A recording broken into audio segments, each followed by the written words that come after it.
اگلا سوال یہ ہے کہ سورت آل عمران کی آیت جو ہے 185 کل نفس ذائقۃ الموت، اس آیت کا اطلاق کیا ہر انسان پر ہوتا ہے یا پیغمبر جو انبیاء کی زندگی یا نبیوں کی زندگی اس سے مستثنیٰ ہے؟ کل نفس ذائقۃ الموت، کل میں تو سارے ہی آ گئے پھر صحیح، یعنی اس میں انبیاء بھی شامل ہیں. اور یہ تو آپ کو معلوم ہے کہ جو آخرت کی جزا ہے، آخرت کے انعامات وہ تو موت کے بعد ہی شروع ہوتے ہیں. جس طرح حدیث میں بھی آتا ہے کہ فرشتوں نے کہا کہ آپ کی عمر کا کچھ حصہ باقی ہے جس کو آپ نے پورا نہیں کیا، پورا کر لیں گے، یہاں پہ آ جائیں گے. یعنی وہاں جانے کے لیے موت سے ہمکنار ہونا ضروری ہے، ٹھیک ہے نا. جب تک آپ زندہ تھے، دیکھیں آپ کو دور سے دکھا دیا گیا، بحیثیت نبی آپ کو شہداء کے ٹھکانے پہ دکھا دیے گئے، لیکن آپ کا اپنا مقام جس کا استحقاق آپ خود رکھتے تھے تو اس میں داخلے کی اجازت نہیں دی گئی. تو اس کے لیے عمر پوری کرنا ضروری تھا. تو عمر اسی وقت پوری ہوتی ہے نا جب موت واقع ہو جاتی ہے. تو اب اس کے علاوہ بھی آپ دیکھیں کہ مشرکین مکہ جو تھے نا وہ آپ کے قتل کی سازشیں کرتے تھے، کوششیں کرتے تھے، اس کے علاوہ بد دعائیں بھی دیتے تھے. کبھی کہتے تھے کہ جی بس یہ اس کو موت آ جائے گی تو جان چھوٹ جائے گی، ٹھیک ہے نا، یا اس طرح کی بہت ساری باتیں کرتے تھے. تو اللہ تعالیٰ نے فرمایا کہ وما جعلنا لبشر من قبلک الخلد افإن مت فهم الخالدون. اے نبی صلی اللہ علیہ وسلم، ہمیشگی تو ہم نے تم سے پہلے بھی کسی بشر کے لیے نہیں رکھی. اگر تمہیں موت آ جائے تو کیا یہ ہمیشہ باقی رہیں گے؟ یعنی یہاں بھی اللہ تعالیٰ نے بتا دیا کہ آپ کو بھی موت آئے گی، آپ کو بھی آ جائے گی تو آئے گی ان کو بھی، یہ بھی ہمیشہ نہیں رہیں گے. آپ کو بھی ان کو بھی، انک میتون وانا میتون. اے نبی صاحب، آپ نے بھی مرنا ہے، لوگوں نے بھی مرنا ہے. یعنی آپ کو تو پہلے پیشگی بتا دیا گیا تھا مرنا ہے، صحیح ہے نا.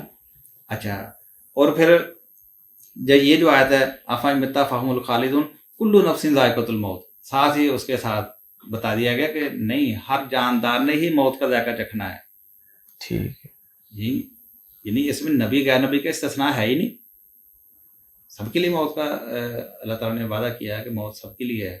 تو لہٰذا جب موت سب کے لیے ہے تو پھر نبی کا استثناء کس طرح ہو گیا؟ ٹھیک. قبر اسی بات کی علامت ہے. مدینہ میں قبر کس کی ہے؟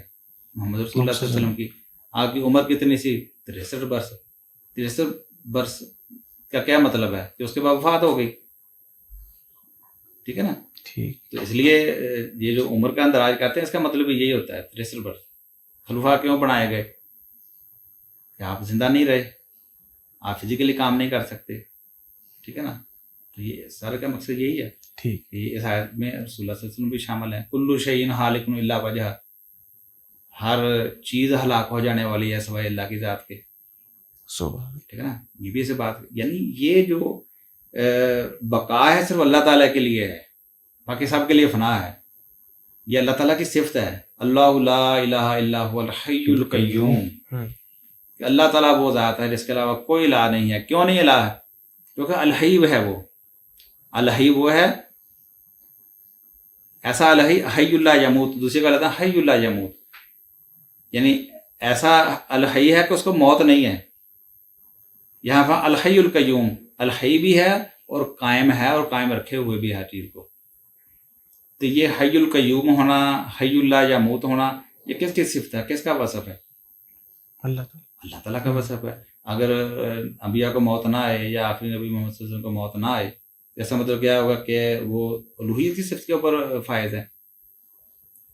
جب اللہ تعالیٰ بار بار فرما رہا ہے کہ انک میتون وانا میتون کل نفس ذائقۃ الموت افإن مت فهم الخالدون،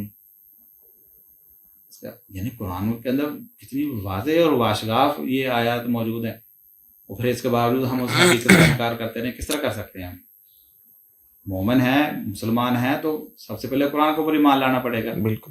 کتابوں کے اوپر ایمان لانے سے مراد یہی تو ہے کہ جو کتابوں کے اندر خاص طور پہ آخری رسول صلی اللہ علیہ وسلم کے اوپر نازل ہونے والی کتاب قرآن کو مانتے ہیں، اس کو المحیمن مانتے ہیں. یہ دوسری کتابوں کے اوپر بھی نگہبان ہے، ان کے اوپر بھی حاکم ہے، یہ ان کے فیصلے بھی یہ بات قرآن کرے گا. تو قرآن ہمیں اس کے اوپر جب ہم ایمان کا دعویٰ کرتے ہیں تو قرآن ہمیں یہ بتا رہا ہے کہ نبی کے لیے موت کا مکان کیوں نہیں ہے. اللہ تعالیٰ تو فرما رہا ہے کہ آئے گی موت، اور جب آ گئی ابو بکر صدیق رضی اللہ عنہ نے آیتیں پڑھ کے یہی ثابت کیا کہ آ گئی، جس کا وعدہ کیا گیا تھا وہ آ گئی. عائشہ رضی اللہ عنہ یہ تو فرما رہی ہیں کہ اس وقت تک موت نہیں دی جاتی جب تک منزل نہ دکھا دی جائے، ٹھکانہ نہ دکھا دیا جائے، اور اس کے بعد انتخاب کا موقع دیا جاتا ہے. اور فرماتے ہیں کہ جب آپ نے اللہم رفیق الاعلیٰ کہا تو میں سمجھ گئی کہ آپ نے ہمارے بجائے اس کا انتخاب کیا ہے. ابو کثیر رضی اللہ عنہ رونا شروع ہو گئے. ان کو سمجھ لگ گئی کہ اللہ کے اس بندے نے جو اللہ کے پاس تھا اس کا انتخاب کر لیا ہے. کبھی بھی ہم گمان بھی نہیں آیا تھا کہ آپ موت سے ماورا ہیں، یا آپ کے لیے بھی انہوں نے کبھی سوچا بھی نہیں تھا آپ حی اللہ یا موت ہو سکتے ہیں یا حی القیوم ہو سکتے ہیں. وہ صرف اللہ تعالیٰ کی ہے. ٹھیک ہے نا. اور یہ دین میں رکھیں کہ اللہ تعالیٰ کے انعامات پانے کے لیے یہ موت کا جو دروازہ ہے نا، اس کو پار کرنا ضروری ہے. اس سے پہلے کوئی بھی انسان اللہ کے ان آخرت کے انعامات کو پا نہیں سکتا.